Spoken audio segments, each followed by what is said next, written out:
what's up you guys, it's MCLegoboy here with 75187 BB-8, 1106 pieces of a sequel trilogy sculpture model, I guess is what you would call it. So initially, by the way, we're not dealing with backgrounds for this at the moment. I'll put a background up when we actually get into reviewing it, but initially I'd kind of condemned this set because I felt bad for all the people that had submitted ideas on Lego ideas. I've now come to think, actually, anybody that posted an idea for, like, BB-8 was jumping the gun. Also, Lego Ideas has finally kind of updated themselves to being like, hey, don't post ideas for things that we already have the license for, or lines that were already in production, so, like, no Ninjago. Or you guys, like, stop screwing around. We're not giving you guys a set idea because you came up with something for a theme that we already have. So, and also, like, Star Wars has finally been just, there's no way. So then I saw someone else's review. Yeah, I know, right? Like, I don't get these before seeing other reviews, you guys. I'm as second rate as they come. So I saw that the head moves around on it, and it looks super accurate. I'm like, okay, this is kind of a must-buy. And it's in the same vein as the R2-D2 from a few years ago. But the reason why I didn't get that R2-D2 is because I didn't like it.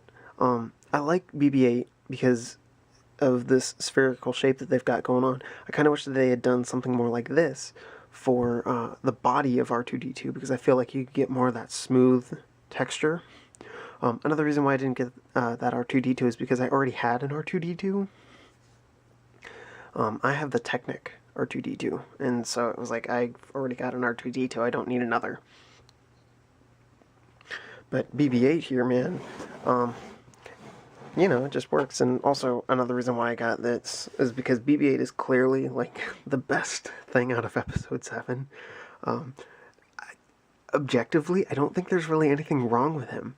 Like, there's always, like, some problem that somebody has with everything. Like, somebody can find one thing in Episode 7 that's just not good. I don't think anybody's gonna really complain about BB-8. If somebody's complaining about BB-8, they might be grasping just to, like, find something to hate, Oh, you took the place to R2-D2. Alright, that's a problem. Look, R2-D2 is awesome, but BB-8 was pretty great. So, and also, I just want to take this time to plug James Arnold Taylor's show, Clone Wars Conversations. If you haven't been watching, go to James Arnold Taylor's YouTube channel. It's him and another member of the cast of Clone Wars, and he talks with them. It's like a talk show, but it's fun because it's talking about, one, Clone Wars, which was great. Two, it's talking about, like, voice acting and regular acting, so that's really fascinating to me because I've always, like, not always, but ever since I really started getting into animation because of, I know, right, it's gonna freak you guys out, but because of My Little Pony, I was, like, really fascinated to know who the voices were, and then I was like, well, wait, who's the voices in all these other shows that I like? And I was like, oh man, cool, James Arnold Taylor voiced Obi-Wan in both the Clone Wars show that most of you guys know about, but then also the animated shorts that took place between episode 2 and 3, he also played Obi-Wan in that. So I was like, oh man, this is great. So now I'm subscribed to him on YouTube, and he's uploading stuff daily, but he's also got shows like the Jat show, where he brings in somebody else that's not necessarily a voice actor, and he does things with them. But then you've also got this, where in this episode he's talking with Matt Lanter, the voice of Anakin Skywalker. So they talk about other things. This is actually a re-upload because apparently the screen went dark halfway through, but I thought it was a joke. Apparently nobody else did, so I'm just going to rewatch it so I can put in my witty comments again. But, just want to say, this is pretty great, and if you guys aren't watching Clone Wars Conversations, you really should, because it's been great. They've had Jim Cummings, Hondo. They've had Sam Witwer, Darth Maul. They had the the voice actor for Morley, the snake dude, and like a few other robots and things like that. They had the voice of Satine Kryze, so it's going to get better too, because we're going to be having Dee Bradley Baker at some point, I think, and Ashley Eckstein. I'm still hoping to see if they get Corey Burton, because not only was he great as Count Dooku and Zero the Hutt and Cad Bane, but he was also Count Dooku in the animated shorts that James was part of. So I was like, man, come on, can we get some of these? I've also put in a request for Matt Lucas, who played Anakin in the original show. So, and I would also say, like, maybe get like Cree Summers in there as well, because she did Asajj Ventress. We still have yet to get Mika Flutterman, or Nika, I guess. But you know, I gotta plug it because it's been great. So if you like Star Wars, man, you should watch that. It's been a lot of fun. So I'm gonna build this, watch that at the same time. It'll go nuts. But you know, we'll do this live. We'll just cut into the box and I'll show you the bags, because why not? Kids don't play with pocket knives. You might cut off a finger. Oh wait, no, I placed that in the wrong direction. Wow, I'm stupid.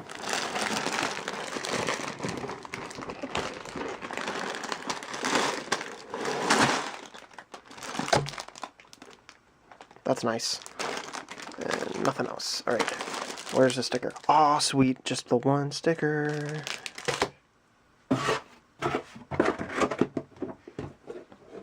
Put that off to the side. There's a 1. There's a 4. There's a 2. Old style 2. 3, 4, 5, and 6. Somewhere in here, there's probably a brick separator, because that would only make sense. I don't know, maybe it doesn't come with a brick separator. I feel like it would, though, because this would be the set to put a brick separator in. You'll figure out later, so. That was probably not all in frame, but there you go. Oh yeah, by the way, it's 5:30 in the morning. So we're back.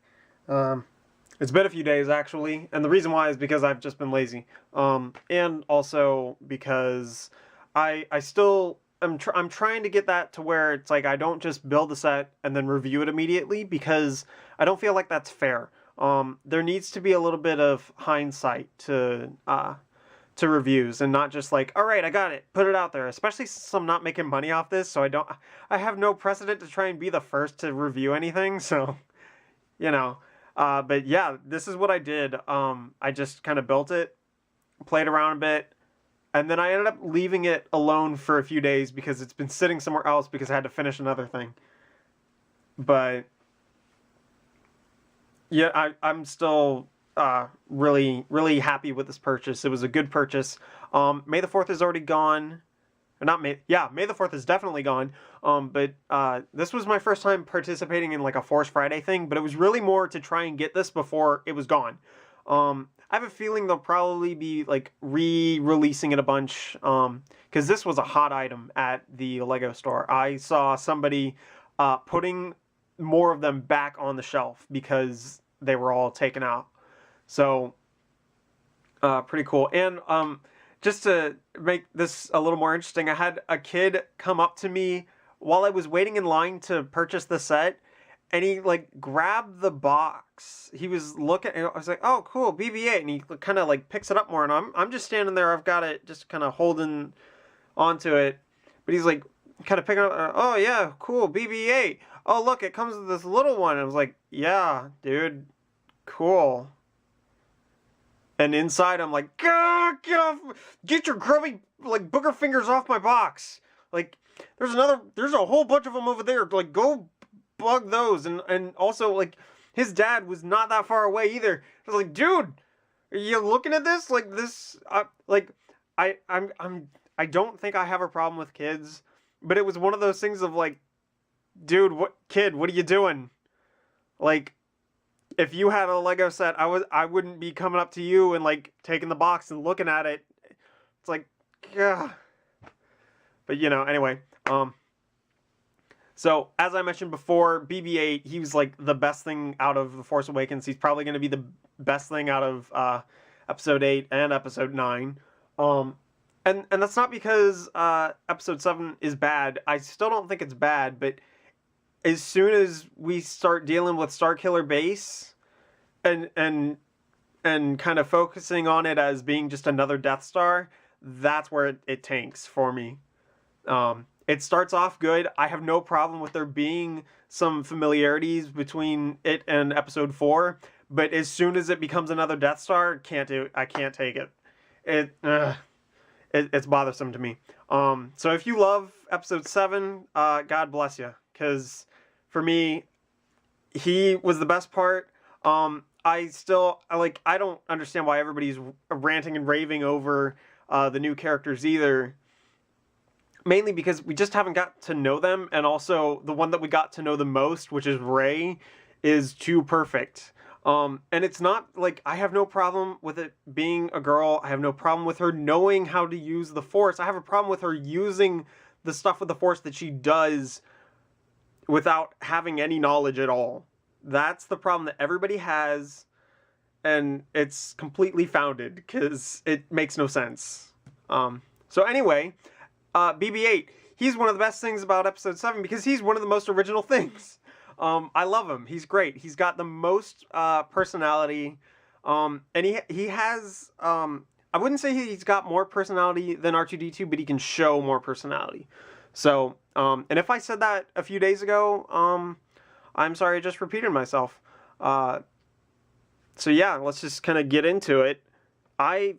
You're supposed to kind of just sit it down like this, in this little box thing, but you can also do it like that, and it looks great.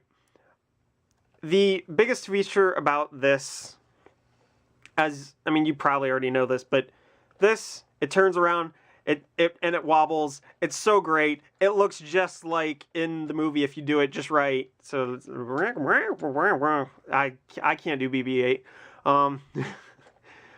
I don't know why I did that, but there's just a slow turnaround of the whole head. And it's uneven.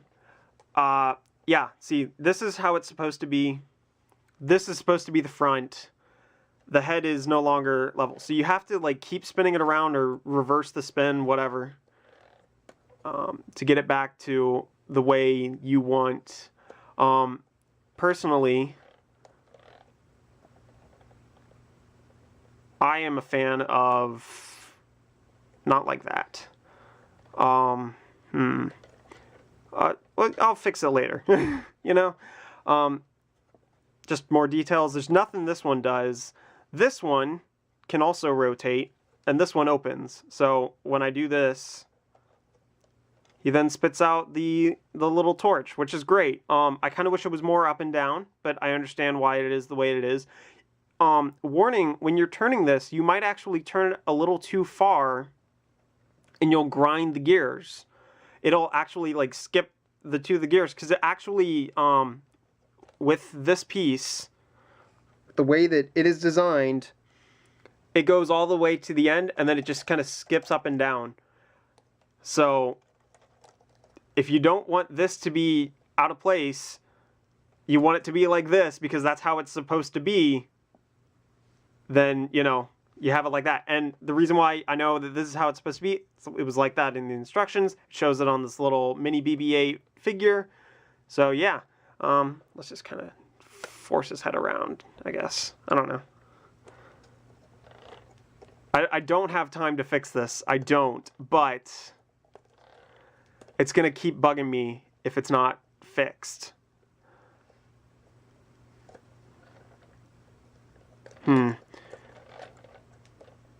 So, yeah. Anyway, we also have the other side. Now, I thought this was kind of a mistake at first, or something stupid that they were doing.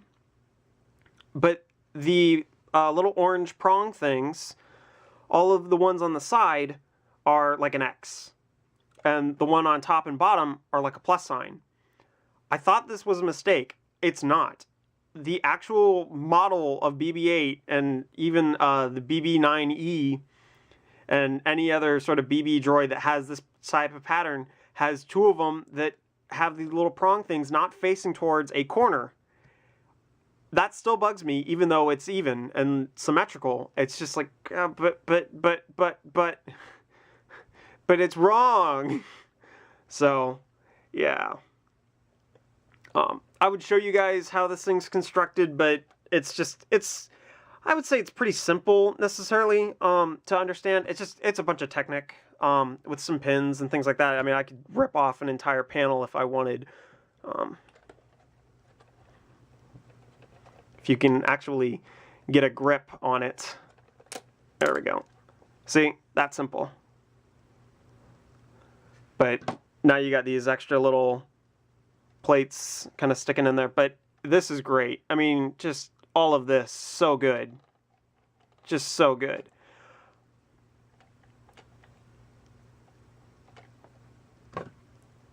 So now that goes back on there like that.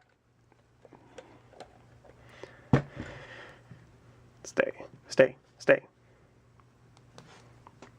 Little Ultimate Collector Series plate thing. That's great. This sticker was a pain. I would suggest putting it on in the center first.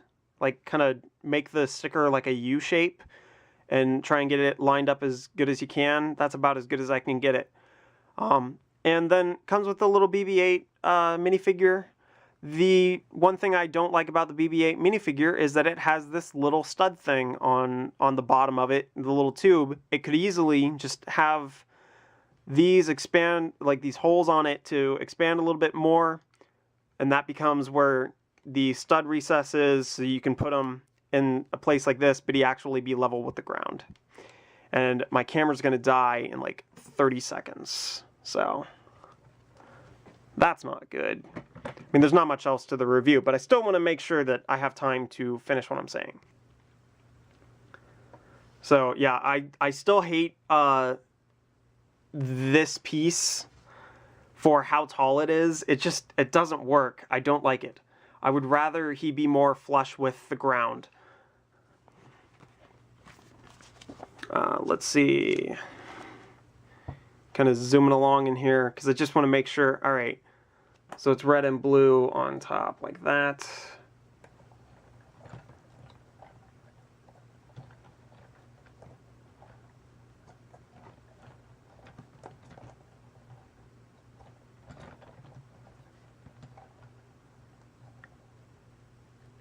Oh, there we go.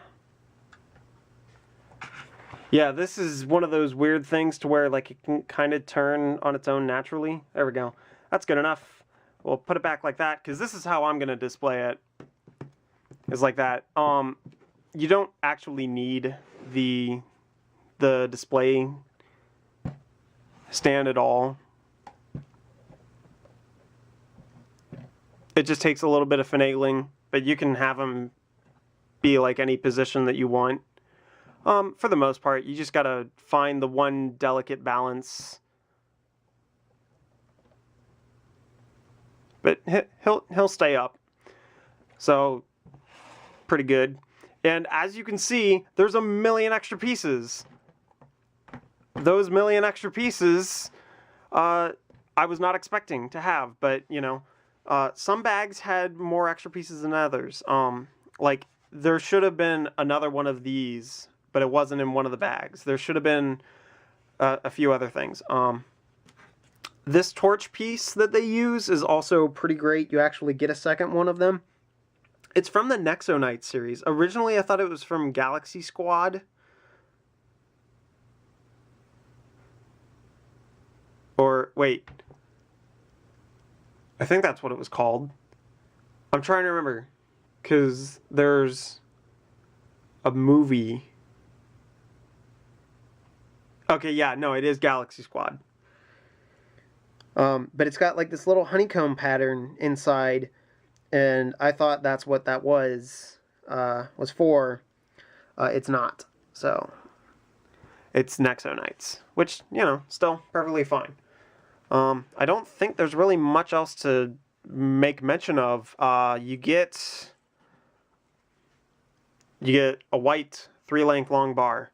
The rest is all pretty standard, just plates. and whatnot, you get... I've never gotten one of these before. I've never gotten these white tiles. I've never gotten these gray tiles. So, pretty cool to have those. Unfortunately, they're on a fantastic model that I don't want to keep taking apart left and right. So maybe one day on Bricklink I'll just find them, or I'll buy a set that's not Star Wars and I'll have it just for pieces. So, oh no, I broke my instruction display thing. Well, anyway, with all that said, this is a great set. It's only $100 for 11,000 pieces, 1,100 pieces, and that is very much worth your time and money. And it's a great model at the end of the day.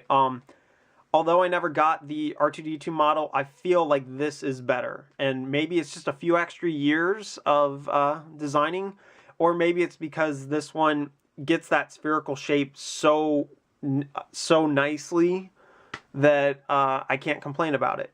I'm still not sure where I'm going to put them. Most likely with my other Technic figures and General Grievous and the Sculpture Yoda.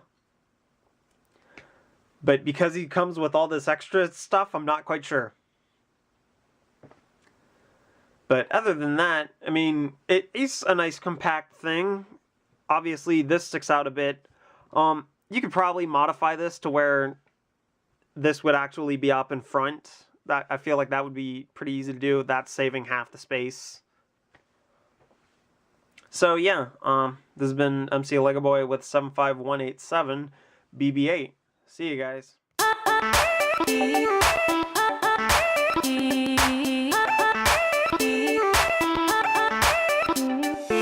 me again. Look, Mom, no tripod.